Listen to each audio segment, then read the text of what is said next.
зошто немам амандман за Куманово, за Скопје или за било кој друг град во Република Македонија, ваков, затоа што е тотално без суштина, промашен и нема да постигне ништо. Ете, затоа нема.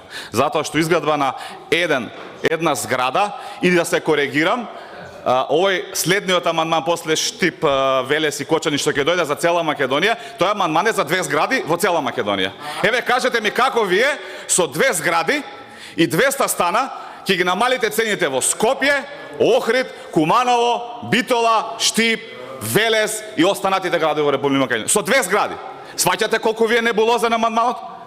А ви кажав, концептот во демократскиот свет, каде што постои пазарна економија, вели дека побарувачката ја намалува цената. Кога ќе дозволат советниците од левица, наместо да блокираат дупови, да дозволат развој и градење на државата, тогаш ќе паднат и цените. Тоа е мојот концепт и за Куманово и за цела Македонија. Ви благодарам.